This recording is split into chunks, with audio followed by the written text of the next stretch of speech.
Je m'appelle Jean-Michel Méric, je suis le fondateur de l'énergiologie dans son concept en France et en Europe. Et avant j'étais ostéopathe et la vision de l'ostéopathie, les yeux fermés, m'a amené progressivement à me rendre compte que les yeux fermés, je voyais ce que j'ai compris par la suite, qui était les corps subtils de l'individu. Pas l'aura. L'aura se voit les yeux ouverts ou les yeux semi-fermés. Et les énergies sources, ce que l'on appelle les énergies essentielles de l'être, qui sont le fondement même de notre être, se voient les yeux fermés. Et sur quelques dizaines d'années, j'ai mis cela au point. Et petit à petit, je me suis rendu compte que d'autres pouvaient aussi travailler sur le regard intérieur, ce qu'on appelle le regard intérieur, c'est-à-dire les yeux fermés. On arrive à voir à l'intérieur de l'être quels sont les différents plans énergétiques qui sont en difficulté. Donc l'énergiologie est née. L'énergiologie, c'est l'étude, c'est la recherche et la connaissance des énergies sources dans tout ce qui est, dans tout ce qui existe. Que ce soit un être humain, un animal, une chaise, une voiture, etc. Tout est énergie, tout est conçu à partir d'un mouvement énergétique source. Et c'est bien connu au niveau scientifique, tout est énergie. Et tout au-delà de chaque particule, chaque même nanoparticule ou nanoélément, et de l'énergie. La science n'a pour l'instant pas mis le doigt dessus pour la nommer, mais elle reconnaît qu'effectivement il y a un mouvement énergétique de base qui est passé dans la connaissance en physique qu'on appelle la physique quantique. Nous, en énergiologie, les yeux fermés, on voit dans l'individu les énergies qui se promènent et les énergies qui sont soit bien organisées, soit mal organisées. Donc, dans cette conférence, on va parler de soins, on va parler de correction, on va parler de ce que nous sommes, nous les êtres humains, tels que nous les voyons, bien sûr. Nous allons parler aussi de l'âme, qui fait partie de notre pack énergétique. On va parler aussi de l'énergie comme je la vois dans les arbres, dans le vent, dans le soleil. Et on va parler de correction du problème quand il arrive, de la naissance de la maladie ou de la pathologie.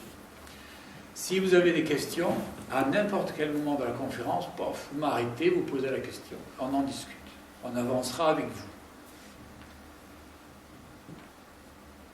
Et c'est vrai, et sur un stand comme ça, par exemple, quand je vois tous ces stands qui parlent de thérapie, qui parlent d'énergie, c'est vrai que j'ai de la souffrance qui m'arrive.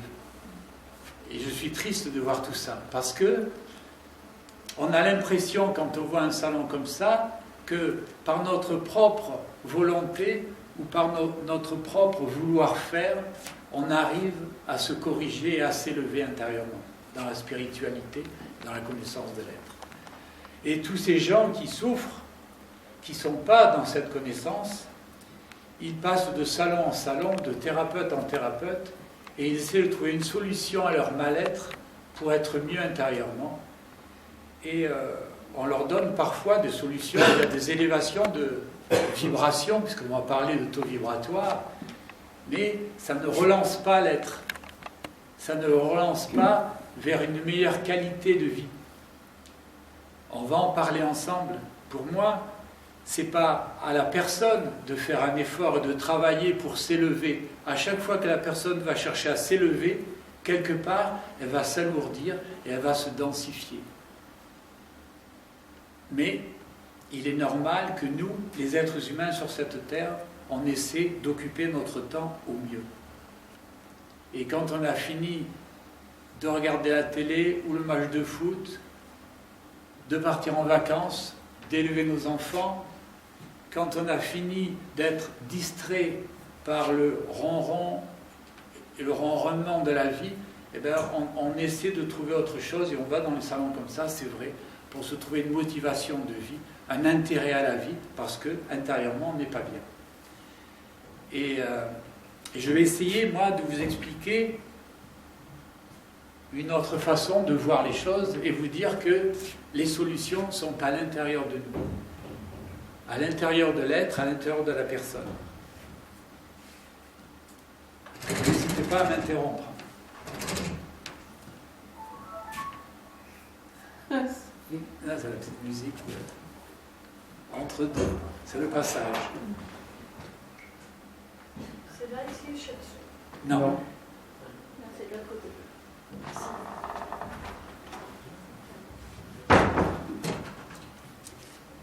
Et donc les yeux fermés, quand je regarde un être, et maintenant quand les élèves, les énergiologues regardent un être, ils voient un peu la même chose. Quand on regarde un être, les yeux ouverts, on voit un individu qui a le sourire ou qui est triste, mais on voit une personne. Et quand on regarde un corps physique, anatomique, et quand les yeux un peu fermés, et depuis des millénaires, on regarde cette personne, on voit autour qu'il y a des plans énergétiques que l'on appelle l'aura. Il y a le plan énergétique, des plans vibratoires, le plan mental, etc. Et ces plans, moi, depuis toujours, je me dis, mais il y a quelque chose qui ne va pas. C'est pas ça notre origine. C'est pas ça notre intimité énergétique, notre intimité subtile. Elle est où la lumière là-dedans? L'aura, c'est vrai, est colorée, mais elle est colorée de densité.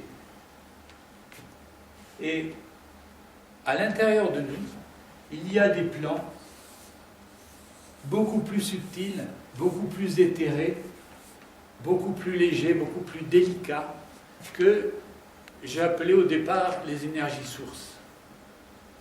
Ces énergies sources sont de qualité vibratoire nettement plus élevée que l'aura. Et je me suis aperçu, en fouillant un peu à l'intérieur de l'être, que c'est comme si on avait une lumière à l'intérieur de nous, de très très haut niveau vibratoire, et que cette lumière traversait des plans de plus en plus grossiers, de plus en plus denses, que j'appelle toujours les énergies sources, et que ces énergies sources, quand elles venaient dans des plans plus grands, plus denses, et qu'elles traversaient la matière, qui est un plan énergétique aussi pour moi, ça donnait à l'extérieur ce que l'on appelle l'aura. Et je me disais, moi, quand j'étais beaucoup plus jeune, je me disais, mais comment ça se fait qu'on s'intéresse à l'aura, alors que l'aura n'est que le résultat d'énergie beaucoup plus délicate qui traverse tous les plans de plus en plus grossiers et qui traversent la matière. C'est comme si pour moi l'aura c'était les énergies poubelles du corps. Et c'est pas parce qu'on va changer les poubelles d'un immeuble qu'on va changer le comportement ou l'alimentation des habitants dans l'immeuble. Donc je me suis intéressé aux énergies sources. Et je me disais, mais ces énergies sources, comment ça se fait? D'où vient-elle? Et donc, pendant des dizaines d'années, je regardais l'être à sa naissance et je regardais l'être avant qu'il naisse.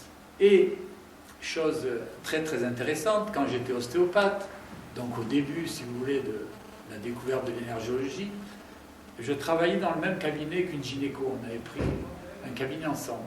Et donc la gynéco, elle reçoit des personnes enceintes, des femmes enceintes tout le temps, des bébés. Et donc, comme on s'entendait bien, et j'allais souvent dans son cabinet, on regardait chacun de notre façon ce qu'était à l'intérieur un fœtus. Et donc,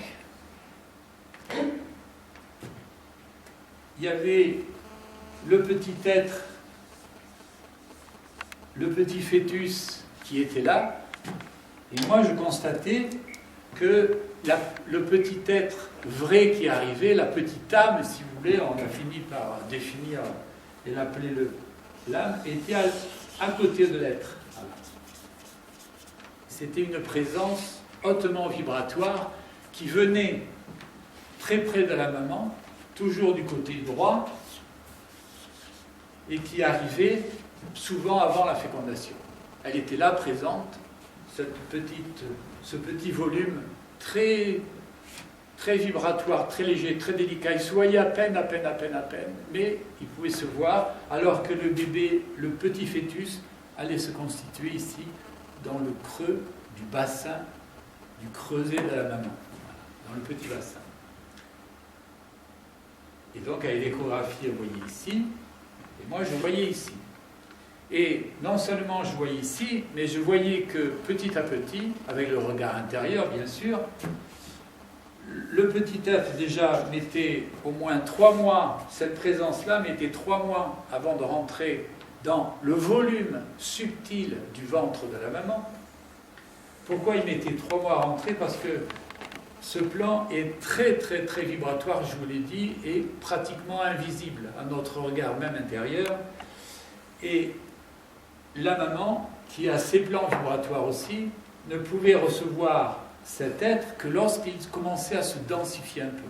Lorsque ce plan, ce volume, se densifiait un peu, diminuait son taux vibratoire pour pouvoir accéder au volume intérieur de la maman. Et après 3 mois, ce volume commençait à prendre forme. Ce volume commençait à prendre forme. Et il prenait la forme de ce petit être anatomique qui commençait à se concevoir aussi à l'intérieur. Voilà. Ça, c'était une vision extraordinaire qui est devenue maintenant la normalité. Et il y a donc, pour nous les énergologues, il y a donc 2 bébés qui se conçoivent. Il y a le bébé anatomique que tout le monde voit, observe et prend pour le bébé réel qui arrive. Et puis, il y a le bébé subtil qui prend forme dans son volume vibratoire, qui prend la forme du bébé anatomique. Et en réalité, c'est le bébé anatomique qui prend la forme du bébé subtil. Et ce bébé subtil, il va progresser à travers tout le ventre énergétique de la maman. Il va aller de centre d'énergie en centre d'énergie pour petit à petit finir par se caler avec le bébé énergétique, le bébé anatomique. Voilà. Comme ça, on peut faire ça comme ça à peu près. Je mets dans le bon sens le bras. Et le bébé anatomique. Voilà. Et donc quand le bébé va sortir, quand le bébé doit sortir, il est normalement équipé de son bagage anatomique et il est équipé de son bagage subtil. Sachant que le bagage ou le volume subtil ne sera jamais au niveau vibratoire du bagage anatomique, il restera toujours à un taux vibratoire plus élevé. Et j'ai remarqué aussi que le vrai petit être qui va naître en ce monde est ce bébé-là, et le volume subtil. Celui-là n'est que le corps d'emprunt, n'est que le véhicule de l'être. On peut dire le véhicule de l'âme. Ça va, vous suivez? Si vous avez des questions, n'hésitez pas. Et l'importance de l'accouchement, l'importance de la mise au monde, c'est que ces 2 parties restent sans décalage à la sortie. Alors que ce sont 2 êtres différents, ce sont 2 êtres subtilement différents, de qualité, de sensibilité différentes. S'ils arrivent déjà à la sortie à être en même temps, c'est déjà bien. Mais c'est vrai que la naissance, qui est souvent soit accélérée, soit assistée, soit outillée avec des forceps, etc., soit mise au ralenti, soit endormie, la maman, les 2 êtres ont du mal à sortir ensemble. Et souvent, très souvent, il y a l'être physique, je commence à le faire en rouge, on va continuer. Donc il y a le petit être physique qui est là, et il y a le petit être subtil qui est comme ça, par exemple. Voilà. Vous voyez, il y a un décalage, il y a ce décalage entre les 2. Et ce décalage est très inconfortable à vivre, mais pour la médecine, on ne voit jamais le petit être subtil, on voit toujours le petit être rouge, le petit être anatomique. Et on dit, mais pourquoi il est malade, qu'est-ce qui lui arrive, etc. Et quand il y a un décalage comme ça signe obligatoirement un mal-être, une maladie, voire une pathologie chez l'enfant. Ça peut être un petit fœtus qui sort, un petit bébé qui sort à 1 mois, à 2 mois, un petit enfant à 4 ans, à 10 ans, ou une personne à 40 ans ou à 60 ans. Il y a un décalage. C'est-à-dire que l'être vrai, c'est-à-dire la petite âme, si vous voulez, l'entité qui est en bleu, est décalée par rapport au petit être anatomique et qui est le véhicule, qui n'est que le véhicule de l'âme. Alors que tout le monde le prend pour la personne. Et ça, c'est un des premiers désordres de la vie et une des premières causes de nos souffrances et de notre mal-être dans ce monde-là. Un bébé qui sort comme ça va avoir obligatoirement des problèmes de sommeil, de régurgitation.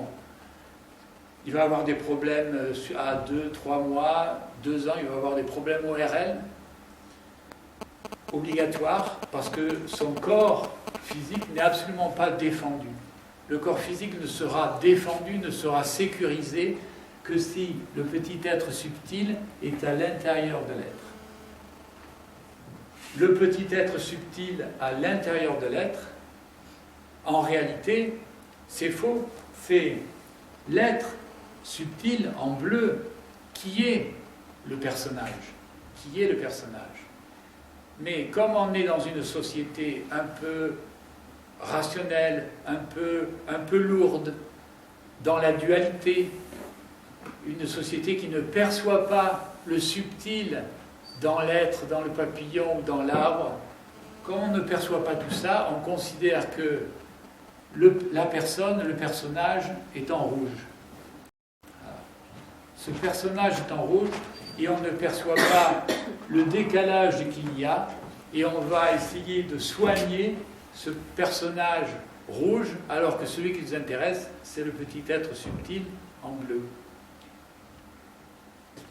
Et si l'énergologue, puisqu'il y a peut-être d'autres thérapeutes dans le monde qui font ça consciemment, mais pour l'instant, l'énergologue le fait, donc je parle pour ma paroisse évidemment, mais je veux bien qu'il y ait d'autres thérapeutes, par l'amour qu'ils ont dans le cœur, ou par les granules, ou par le son, ou par les couleurs, arrivent à obtenir le même résultat de calage de l'ensemble. Vous voyez, dès que le petit être subtil se cale à l'intérieur, l'être anatomique en rouge a toutes ses défenses en lui.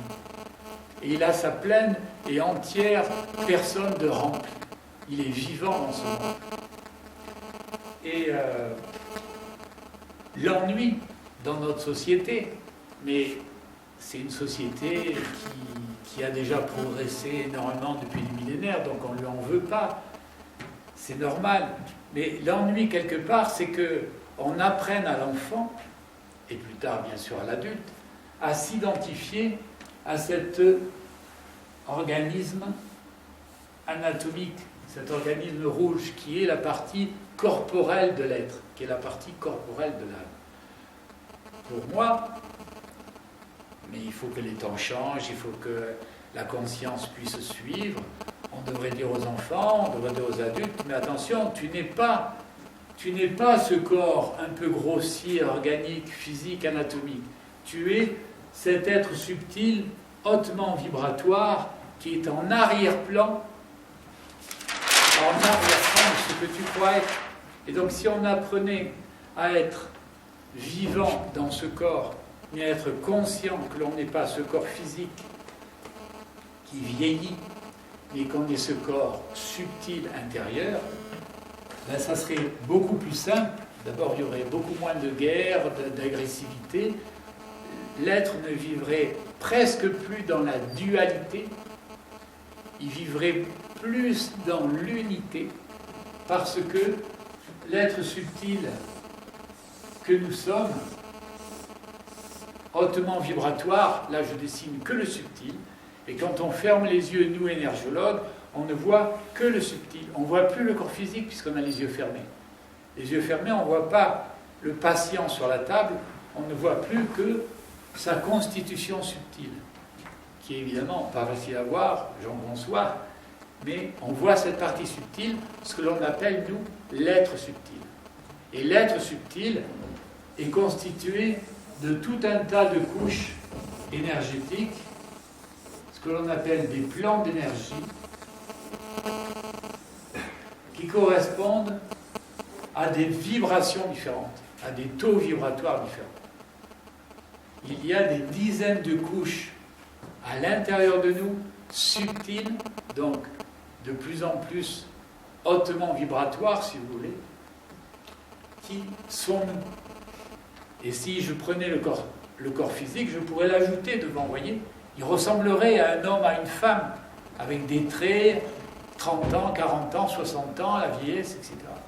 Or, cet être subtil que j'ai dessiné, il est formé de plusieurs plans, des plans qui sont tous hautement vibratoires par rapport au corps physique, qui est vraiment nous, et qui va d'un plan grossier, le corps physique, à un plan de plus en plus délicat, c'est-à-dire ce qu'on appelle notre nature spirituelle.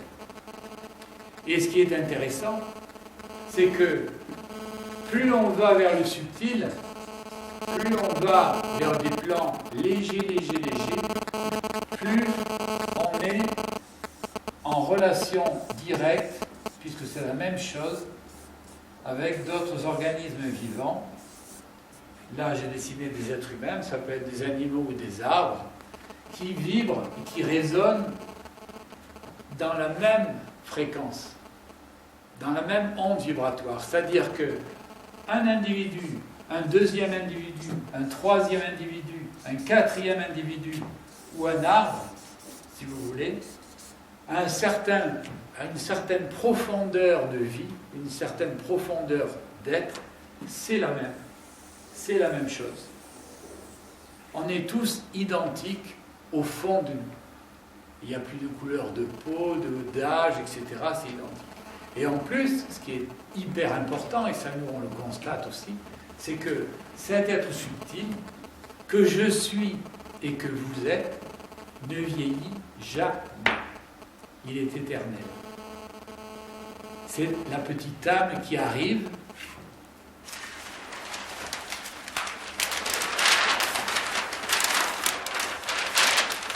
Cette petite âme qui arrive, elle est chargée d'histoire, j'en conviens, mais elle vient de niveaux vibratoires différents de notre monde, et lorsqu'elle prend forme, et lorsqu'elle repart, lorsque cette forme anatomique repart du corps, lorsque le corps est décédé, elle n'a pas pris une ride. On est en dehors de l'espace-temps. Et donc, on est tous, nous, on est tous immortels. Je suis immortel. Et vous êtes éternel. C'est la même chose. Et en énergéologie, puisqu'on a accès à une vision intérieure, lorsqu'on voit quelqu'un décédé, lorsqu'on voit un patient, ou à distance, ou sur la table quelqu'un décédé, on ne voit pas de différence avant le moment où l'individu décède et après le moment où l'individu est décédé. On voit toujours l'être qui est toujours là. Il est toujours là, il est toujours présent, il est toujours vivant, quelque part et actif. Il a son mental qui tourne toujours et il se demande, pas, puisqu'il n'a pas la conscience d'être, il n'a pas la conscience qui a été développée, il n'a pas été entraîné, il n'a pas été éclairé durant sa vie pour la plupart des gens. Et quand il meurt, il est un peu perdu. Il se demande pourquoi son corps ne bouge plus. Et nous, avec notre vision énergéologique, on peut avoir accès à cette vision-là et on peut avoir accès à cette communion et cette communication-là avec l'être qui est décédé. Et c'est pour ça qu'on fait de l'accompagnement sur les êtres qui ont décédé, qui sont morts. On leur dit, voilà, tu es là maintenant, tu as changé de monde. Il va falloir que tu t'adaptes à autre chose. Il va falloir que tu acceptes ce qui s'est passé, on lui enlève, on lui efface ses peurs, etc. Et ça lui permet d'aller plus tranquillement ailleurs. Et comme vous avez vu, et après je vais faire une petite pause, parce qu'il faut que tout ça soit intégré ou assimilé au moins. Si vous voulez, tous ces plans énergétiques qui constituent nous, moi je suis fait comme ça, et j'ai un corps dans lequel je suis présent, mais j'ai conscience que je ne suis pas ce corps. Ce corps peut avoir mal, peut aller à l'école, peut être éduqué, peut avoir un accident, mais je ne suis pas ce corps. Je suis à un niveau plus profond, à l'intérieur de moi. Je ne suis pas derrière, sur le côté. Et vous êtes pareil. Mais vous avez appris à vous identifier à ce corps de matière, ce corps physique, et on a beaucoup de mal à se désidentifier de ce corps physique pour essayer d'imaginer que l'on est ce corps subtil, ce corps spirituel, et ensuite s'identifier à ce corps spirituel pour l'être vraiment. Et quand on est identifié à ce corps spirituel vraiment, on peut passer ou enjamber la mort, si vous voulez, sans perdre conscience.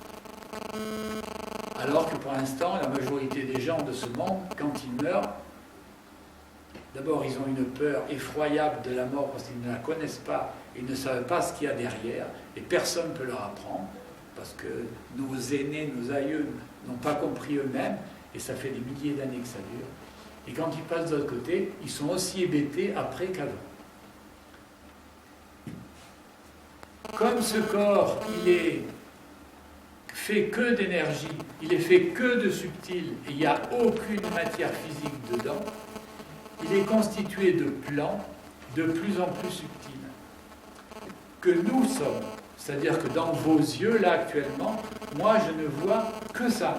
Je ne vois que l'être subtil que vous êtes, au-delà de la matière et au-delà de l'anatomie. Parce que vos yeux, sauf si vous avez une forte cataracte, parce que ça arrive, les yeux sont reliés directement au cœur de l'être. Et la cataracte, c'est tout simplement l'être physique dans son corps de matière qui s'est tellement identifié, il a tellement refusé ou il a tellement ignoré ses corps subtils qu'il a fermé la porte intérieure par rapport à ces corps subtils extrêmement légers et son corps se densifie. Même ses glandes hormonales se densifient. L'hypophyse se densifie. Cet être que vous êtes, quand je vous regarde, et il n'y a que cet être. À la mort, vous allez abandonner votre corps physique, mais ça, vous allez le garder. Et petit à petit, vous allez éliminer des couches, mais vous allez rester en grande partie ce que vous êtes sur ce dessin. Et ça, à travers vos yeux, si vous voulez, ça vibre, c'est bousculé par les émotions ou par les accidents physiques de votre corps. Et quand vous êtes bousculé par les émotions, et plus vous êtes un être sensible, plus vous êtes bousculé par les émotions vont bousculer ces plans subtils et vont faire qu'ils sont chassés du corps. Lorsqu'il y a un plan subtil, on va parler par exemple d'une peur importante, ou une jalousie, ou une colère, ou une envie, un désir, qui ne sont pas satisfaits, qui vous embêtent, qui vous mettent dans un mal-être. Dès qu'il y a un mal-être, il y a un plan, un de ces dizaines de plans, qui est bousculé, et ce plan se décale. Ce plan se décale. Normalement, tous ces plans sont élastiques par rapport au plan de référence qu'est le corps humain, le corps anatomique. Mais quand ces émotions sont trop fortes, ou accumulées ou répétées, il y a un plan ou deux ou trois qui se décale et qui ne peut plus revenir, parce qu'il est allé trop loin. Et dans le coma, c'est ça. Le coma, soit suite à une infection, soit n'importe quoi, une méningite ou un accident de voiture, il y a les plans qui se décalent tellement qu'il n'y a plus de conscience d'être à l'intérieur. Et quand il y a un de ces plans qui se décale, ça va signer une perturbation dans le corps physique et ça va entraîner soit une inflammation, soit une infection, une maladie, une pathologie, qui peut se récupérer ou qui peut ne pas se récupérer. Et l'énergologue, lui, quand il y a un problème annoncé, ou lorsqu'il fait un bilan, alors que la personne dit « moi, je vais bien, faites votre bilan », on voit qu'il y a des décalages. Et l'énergologue, par sa pensée, qui est du même ordre vibratoire que ces plans d'énergie, juste par une intention, il va demander à ce plan qui est décalé de revenir à l'intérieur de l'espace d'origine, l'espace de la naissance, où les deux sont calés l'un à l'autre. Si ce plan vibratoire revient à l'intérieur et il ne demande que ça, il n'a pas d'opinion, si vous lui dites de rentrer et que vous êtes thérapeute à un niveau vibratoire suffisant pour communiquer et parler avec ce plan-là, et bien le plan revient et l'état de santé revient. Il n'y a plus de raison d'être en disharmonie ou en état de maladie. L'état de maladie est là que parce que le plan s'en va. Et lorsque le plan s'en va, vous allez tout comprendre. Si le plan se décale, ça veut dire que l'état physique, le plan physique qui lui correspond n'est plus sécurisé, n'est plus défendu. À partir du moment où le plan physique qui correspond à ce plan subtil se retrouve seul, c'est l'invasion, soit bactérienne, soit virale, soit parasitaire, etc. Ça marche comme ça pour toutes les pathologies, pour toutes les maladies. S'il y a un décalage, il y a un ralentissement vibratoire, il y a une perte de vigilance cellulaire, on va dire, des tissus, et le virus arrive pour s'installer. Si vous, énergologue, vous remettez ce plan à l'intérieur, la vie, le mouvement énergétique, la circulation énergétique revient et le virus s'en va immédiatement, obligatoirement, ou la bactérie s'en va immédiatement. Si, bien sûr, il y a un temps d'attente qui est très long, des jours, des mois, des années, les tissus sont très abîmés, le virus ou la maladie a progressé et c'est beaucoup plus difficile, évidemment.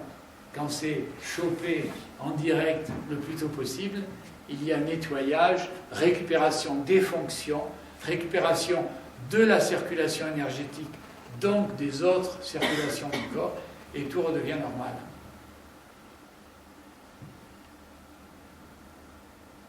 Avant que vous endormiez tout à fait, non, je plaisante.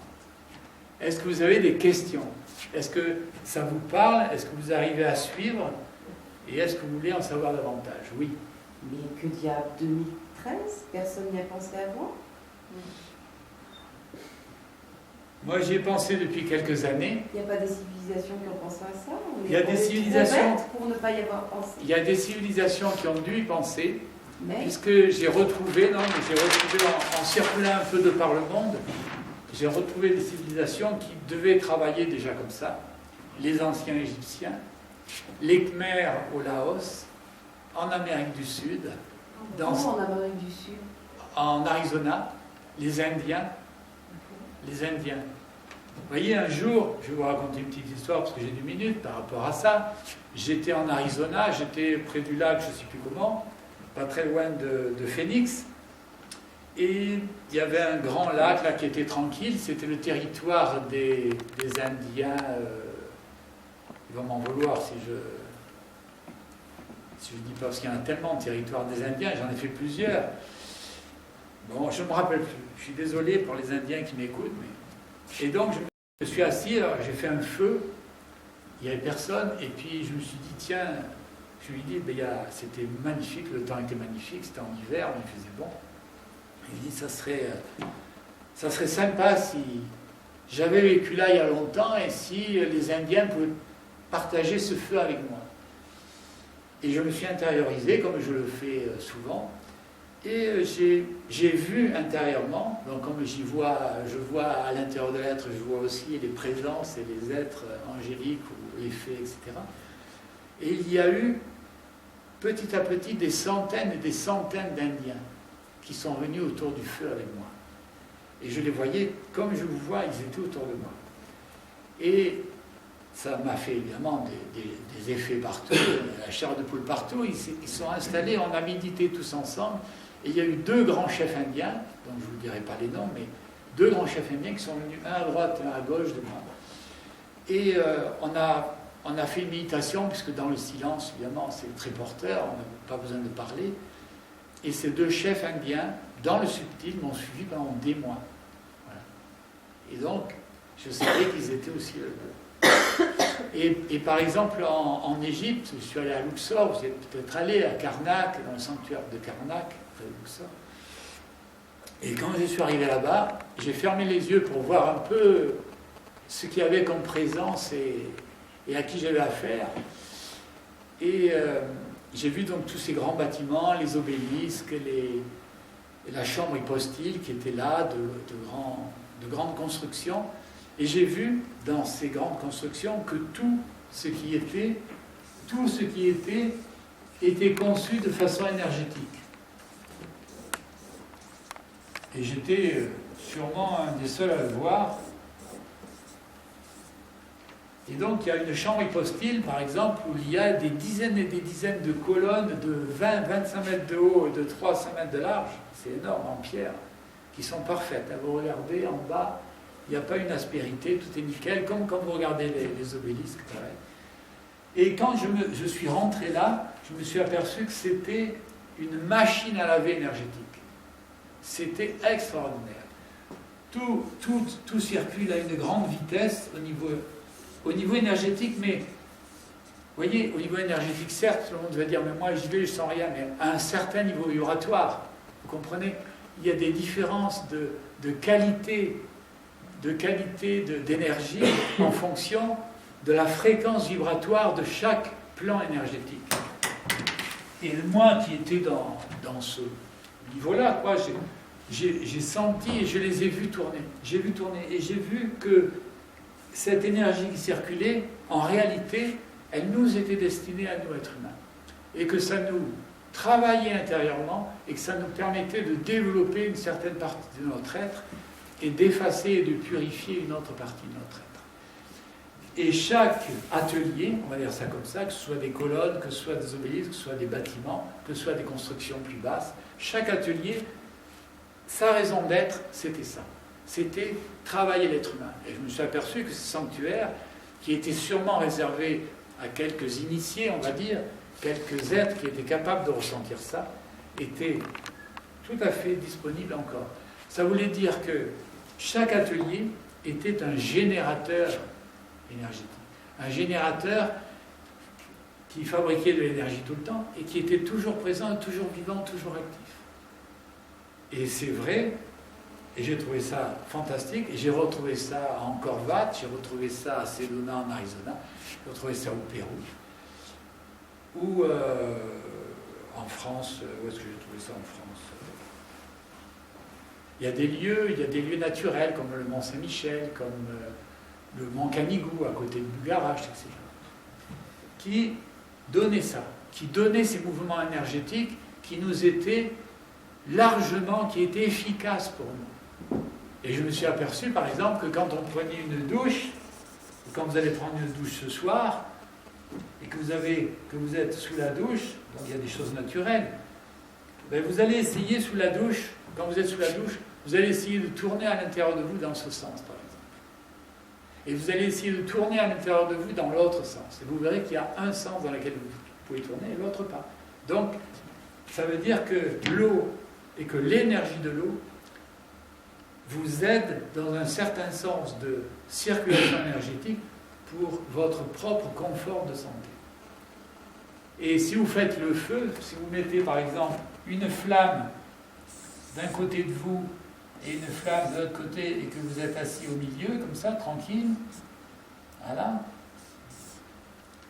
une flamme là, et vous apercevoir que, comme sous la douche, vous pouvez tourner à l'intérieur de vous que dans un sens, que d'autres, c'est pas possible. Et que le sens dans lequel vous pouvez tourner, c'est le sens de santé. Et que vous allez vous apercevoir que ça tourne dans le sens de santé, mais lorsque vous sortez de la flamme ou de la douche, vous tournez dans l'autre sens, dans le sens de mauvaise santé. Et donc je me suis dit, eh bien, à partir de là, est-ce que je ne pourrais pas, moyant cette connaissance, créer des ateliers qui pourraient aider les êtres humains, sans forcément les mettre sur une table pour les soigner, aider les êtres humains pour qui participent eux aussi indirectement à leur meilleure santé en essayant de régler leur propre circulation, leur propre mouvement énergétique à l'intérieur d'eux. Et c'est pour ça qu'il va y avoir bientôt un centre qui va s'appeler Equinox, et plusieurs centres qui vont s'appeler Equinox en France et dans le monde.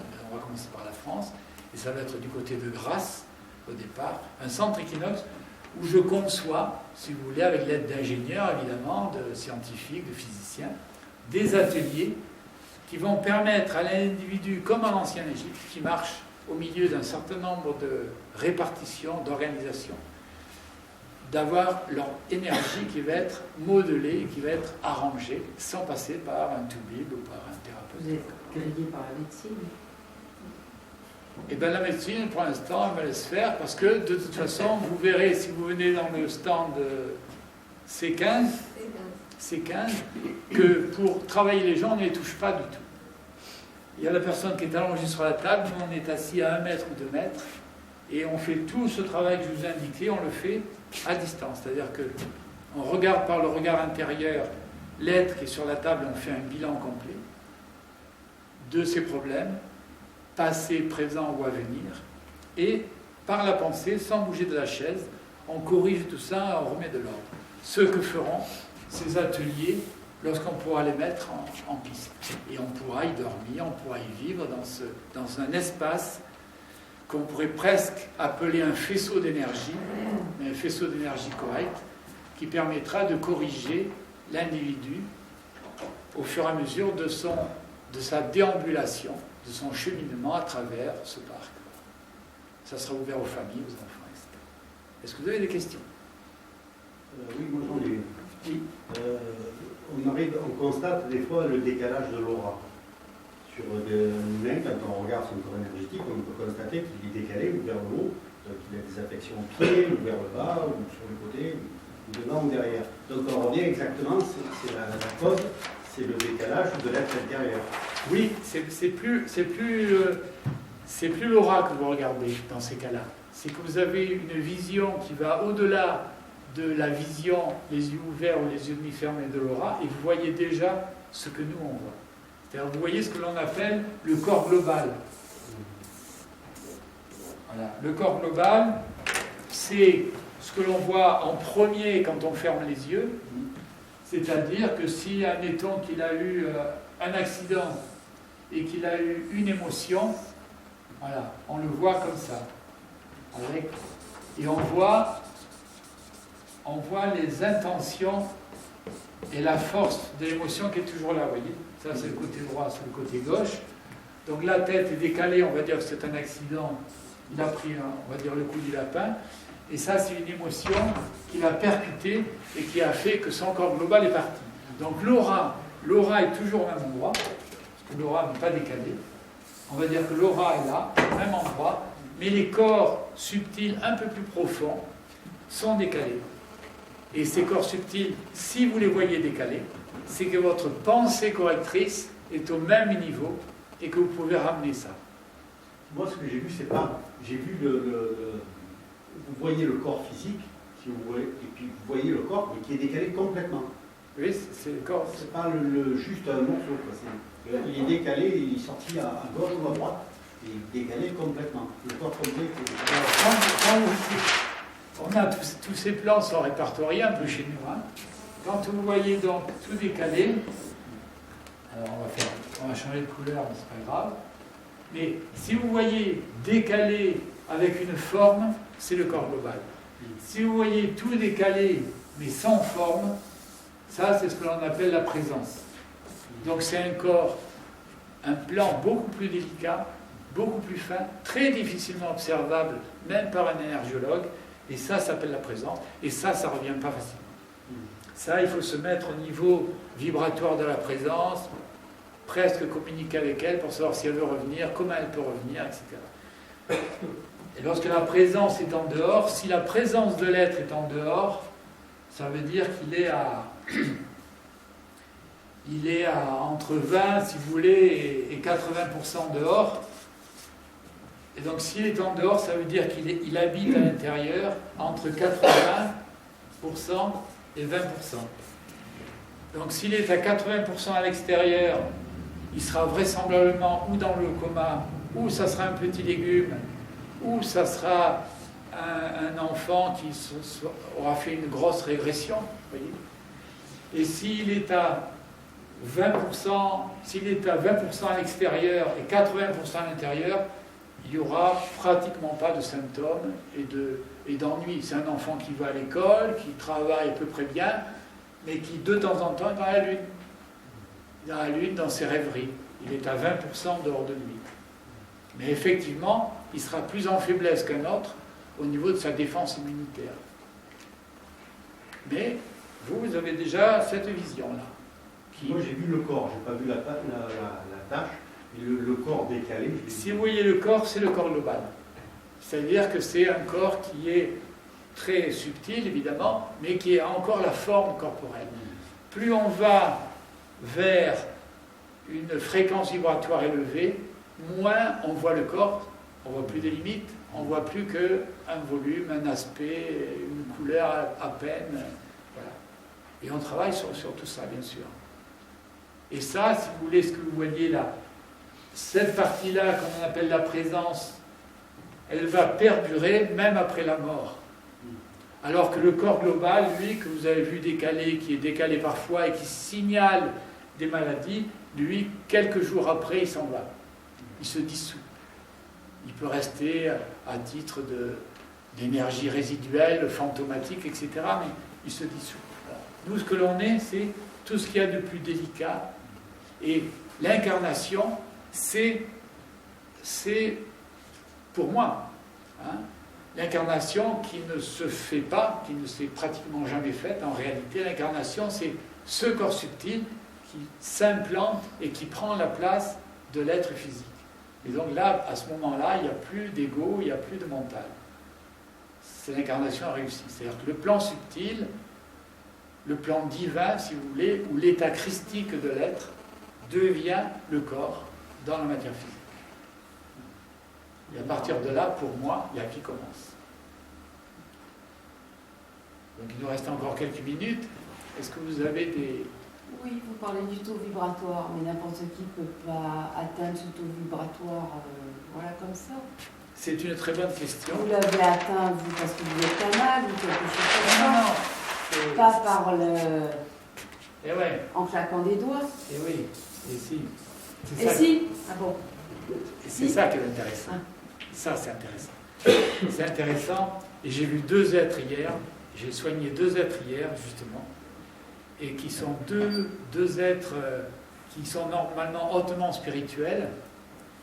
Il y en a un qui a fait un énorme travail sur lui et qui fait des films de niveau internationaux et sur l'aura, sur les chakras, etc.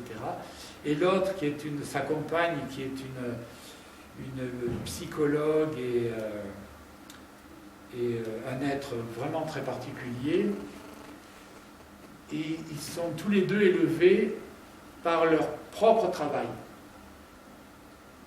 Et c'est-à-dire que par notre propre travail, on peut arriver à s'élever dans des plans de conscience, des plans vibratoires si vous voulez, mais ça restera toujours à un niveau mental. Et on peut faire déjà de belles choses. On peut traverser les murs, on peut se déplacer à distance, on peut avoir de l'écriture automatique. Qu'est-ce que vous entendez, ça restera toujours à un niveau mental? Eh bien parce que la personne se prend en charge, c'est-à-dire que la personne part du moment où elle se croit identifiée dans ce corps. Alors si vous êtes une personne, Jean-Michel par exemple, je vais travailler, je vais méditer 10 heures par jour, je vais faire mes mantras, je vais travailler intérieurement. Et donc, c'est vrai, je vais animer, dynamiser et intentionnaliser ce corps au niveau vibratoire. Mais je serai toujours barré. J'avais une dame à Paris, là, au Salon Zen, qui me disait, mais je travaille sur moi et j'arrive pas à passer au-dessus du plan mental. Et elle me dit, je remonte tous mes chakras, j'arrive pas à passer le plan mental. Et quand je l'ai observée sur la table, elle était d'une volonté de faire, une volonté de faire.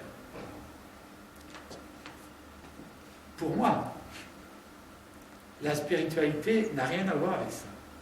La spiritualité, c'est l'abandon. Vous avez entendu parler de lâcher prise. Alors tous ces êtres parlent de lâcher prise. Mais ce n'est pas le lâcher prise de la personne, c'est le don de soi à l'être. C'est le don de soi à l'être subtil que nous sommes.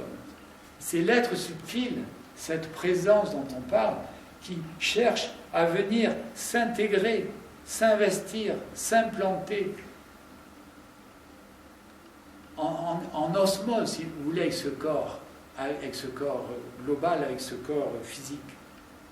La personne, le Jean-Michel qui croit être identifié, ne doit pas s'identifier à cette personne. Si je m'identifie à cette personne, je fais un barrage. Alors je vais essayer de m'élever, comme je l'ai fait pendant des années, voire... Mais il faut bien prendre soin quand même de cette chose-là. Oui, mais ce n'est pas moi qui vais prendre soin de cette chose-là. C'est l'être subtil que je suis qui prend... Un dialogue fait le boulot à ma place. C'est exactement ça. Ça ne peut pas être autrement. C'est l'être subtil, l'être spirituel, l'être divin, Dieu en moi, qui prend sa place. Et le Jean-Michel n'est que la partie identifiée de cet être divin à cette personne-là. Oui, mais moi, quand je vous vois, je vois Monsieur Jean-Michel. Oui, mais cherchez bien, vous allez voir. Oui, je peux sentir d'autres choses. Moi, je ne vois pas. Je peux sentir d'autres choses. Monsieur, il voit à côté. Oui. Alors, bon. Et bien moi, quand je vous vois pas, comment c'est votre prénom? Edwige. Je ne vois pas Edwige, moi. Moi, je vois quel être subtil que vous êtes, et il brille de partout. Il brille pas plus. Attendez. Laissez votre ego tranquille. Oui, laissez mon ego. Non, attendez. Il brille pas plus que le voisin. Oui. Et il brillera jamais plus que le voisin. Vous ne pouvez pas être plus évolué que quelqu'un d'autre, puisque à un niveau profond, on est le même être. On est Dieu. On est le divin. C'est pareil. Il n'y a pas de différence d'évolution de la personne. Il y a peut-être des différences d'évolution de la personne, mais il n'y a pas de différence d'évolution de l'être. On est déjà réalisé, on est déjà plein de lumière de partout, mais il faut juste... On a bien tous des difficultés à être on nous l'a pas meilleur appris. ou je ne sais Et pas oui. ce qu'on pourrait dire. Alors on a un travail à faire, certes, on a un travail par rapport à Madame la a colère. peut-être une différence avec moi. Elle a dans une ce différence. travail, monsieur aussi, je ne sais pas. Vous avez des différences en surface, mais en fond, non, aucune. Si vous laissez le fond venir en surface, on sera tous pareils, on sera tous resplendissants de lumière, d'amour, de tranquillité, sans stress, sans peur, sans désir, sans besoin. Ça, c'est une bonne nouvelle. On est tous comme ça. Et à la mort, au décès, vous allez pouvoir franchir le cap avec le sourire, C'est sans pas ça qui fait peur, c'est cette vie. cette vie. Améliorée. Le paradis sur terre, le paradis est déjà sur terre. Il est là, mais on ne le voit pas. Nous, on voit, on a été élevé dans la dualité des choses. C'est-à-dire qu'il y a l'autre et moi. C'est comme ça que naît la guerre. Il y a l'autre et moi. Et à partir du moment où il y a l'autre et moi, il y a obligatoirement une peur qui s'installe. Obligatoirement. S'il y a la peur, il y a obligatoirement la peur de l'agression. Obligatoirement. S'il n'y a plus de différence entre vous et moi, de différence visible, comme je le vois, il n'y a plus de peur. Oui, mais moi, j'ai pas vos yeux. Mais faites confiance au Dieu intérieur, on peut parler comme ça aussi, au divin intérieur de vous. Faites-lui confiance une fois dans votre vie et vous allez voir qu'il va vous remplir, il va prendre la place et il va vous élever et vous éduquer. Et vous éduquer. Tout ça, c'est simple. Tout ça, c'est une grande simplicité. Cette maladie, ça vous a pris à quel âge? Je veux dire, dans la jeunesse, Oui, ça m'a pris, quand j'avais 13 ans, je me suis Vous ne révolté. faites plus d'ostéopathie? Et je fais de l'énergologie. Ouais, non, mais ça, c'est fini. L'ostéopathie, j'en fais plus, non. Oui. Parce que Vous avez... l'énergologie Oui, voilà. est bien plus efficace que l'ostéopathie. D'accord. Et soigné par l'esprit est bien plus efficace. Et en plus, vous soignez les causes. Puisque nous, en énergéologie, ce qui nous intéresse, ce sont les causes du problème. Et tant qu'on n'a pas la cause, on ne s'en sort pas. Et la cause, elle est toujours dans le subtil. Elle n'est jamais dans l'être physique. Soit elle est dans le subtil, soit elle est dans ce que vous appelez des vies antérieures. Et on va la chercher. Est-ce qu'on va chercher dans l'origine karmique des causes? Ou est-ce qu'on va chercher au-delà du karma? On peut le faire. L'important, c'est d'enlever la cause. Et tous les êtres physiques présents dans ce monde, ils amènent leur fardeau avec eux. Et le fardeau, on appelle ça l'âme. C'est l'âme. L'âme est le porteur de fardeau. Parce que l'âme, depuis des millénaires, s'est noyée dans ce monde de dualité et de densité. Elle a perdu tous les contacts avec l'être divin, l'être subtil. Et elle est en recherche. Elle est en recherche. Tout le monde recherche le bonheur, l'amour, la tranquillité, la sagesse. Mais à travers un imbroglio de problèmes, de mémoire, d'entités, d'émotions, de suggestions. Voilà. On est un peu perdu. Le mieux, pour moi, et vous n'êtes pas obligé de me suivre, le mieux c'est de lâcher prise et de faire confiance à ça, à l'être subtil, hautement divin, si vous voulez, à l'intérieur de nous, qui nous prend en charge tous les jours, toutes les nuits, tout le temps. Travailler la nuit, au lieu de dormir. La nuit, il suffit d'être un peu conscient, de préparer sa nuit, en disant, je vais m'endormir, mais je vais essayer de rester conscient. Et bien, vous allez vous apercevoir qu'il a dit que vous allez rester conscient, même lorsque votre corps est endormi. Et si le corps est endormi, que vous êtes conscient... Je viens vous voir demain. Oui, demain sur le stand, si vous voulez, on est là demain. Et si vous êtes endormi, le corps est endormi, que vous ronflez même pour votre partenaire, et que vous êtes toujours conscient, ben ça va vous apporter un petit bonheur intérieur, et une petite joie après, en disant, et vous vous rendez compte, vous avez des milliers... Ça veut dire que là, on peut se rendre compte que le corps, c'est la chose, et, bien sûr. Et le reste, c'est... Voilà. Quand je marche comme ça, c'est pas mon corps qui marche, c'est l'être subtil que je suis qui marche, qui se déplace. J'ai pas très peu de... Mais l'être subtil, pour moi, est venu dans le corps. Il est dans le corps. Ça fait plus qu'un. Mon père et moi... Vous déplacez l'être subtil et le corps suit. Oui, mais si je fais ça, je sens... C'est pour ça que les enfants, souvent, ou les êtres sensibles, dans les virages en voiture, ils ont envie de vomir. Parce que sans arrêt, ça. Et petit à petit, au fur et à mesure où on grandit, on se densifie. Le gamin, il devient une personne adulte un peu dense, et dans les virages, il n'y a plus rien qui bouge. Tout est ancré dans le corps, vous voyez. Et donc, la morale de l'histoire, et je finis, la morale de l'histoire, c'est si vous faites les choses, vous, en tant que thérapeute, en tant que spiritualiste, en tant qu'ésotériste, occultiste, etc., si vous les faites, vous pouvez passer par-dessus un bon nombre de personnes existantes sur Terre. Vous allez avoir des pouvoirs, des qualités, vous allez devenir une aura pour les gens. Mais c'est pas ça qui est important. Et les deux donc, que j'ai vus hier, ils rament. Et pourtant, c'est des êtres qui sont reconnus comme des célébrités spirituelles. Non, l'important c'est de lâcher tout, que ta volonté soit faite. Que ta volonté soit faite. Que ta volonté. À l'intérieur de moi, je me parle à moi-même, que ma volonté divine soit faite, failli et FET. Et à partir de là, et à partir de là, il y a un souffle, son souffle, mon souffle, le souffle qui vous anime. Vous ne perdez pas votre identité. Plus vous devenez spirituel, voire divin, vous ne perdez pas votre identité. Vous n'allez pas dire, après, je veux devenir comme un arbre, tout ça. Non. Il y a toujours la conscience d'être qui est là. La conscience d'être ne s'en va jamais. Au-delà de la mort, elle est toujours là. C'est-à-dire la personne là, qui me regarde dans vos yeux, elle sera toujours là. Ce regard sera toujours là.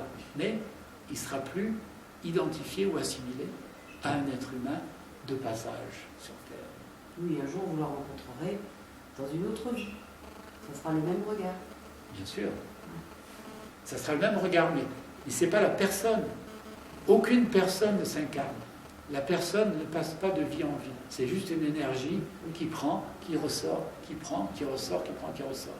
Et donc il y a des constantes spirituelles ou énergétiques ou vibratoires, mais ce n'est pas la personne. Ça n'a rien à voir. Vous, tous les êtres que je vois en face de moi, là, c'est pas la personne que je vois, c'est l'être subtil. Et l'être subtil n'a pas de personnalité du tout. Il n'est pas individualisé du tout. Il fait partie de la conscience mère, de la conscience du tout, de l'absolu. Il n'est pas individualisé du tout. Non. Oui. Il n'est pas C'est-à-dire individualisé. Hein?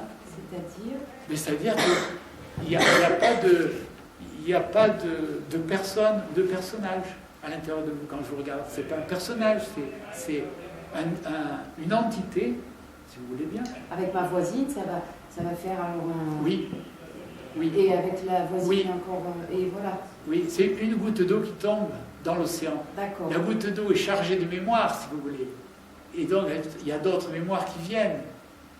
Et quand une goutte d'eau ressort, on va dire ça comme ça, c'est un peu grossier, ressort, vient s'incarner, elle est chargée de mémoire.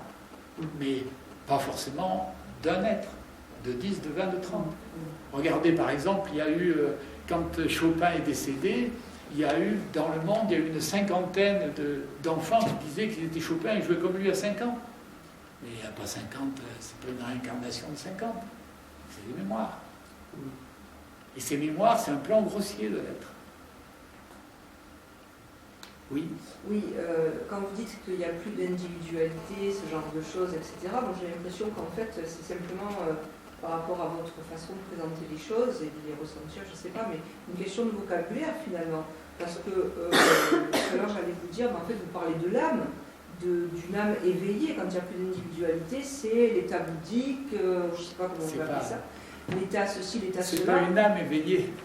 Vous dites que l'âme est porteuse Oui, c'est c'est une façon de c'est parler, pas- tout finalement. Non, oui, mais c'est pas l'âme qui est éveillée. L'âme n'a pas s'éveiller de rien du tout. C'est juste Dieu qui se manifeste différemment. Oh, mais encore faut-il... Enfin, Dieu ou Bouddha oui, qu'importe ou le prophète ou Jéhovah. Si vous voulez. Donc quand vous dites que vous formez des énergiologues, c'est comme ça vous dites, Oui. en fait c'est comme si vous dites j'éveille des âmes à un état J'aide les divin. êtres à Est-ce que vous vous rendez s'éveiller. compte de ce que vous dites? Oui, je me rends compte.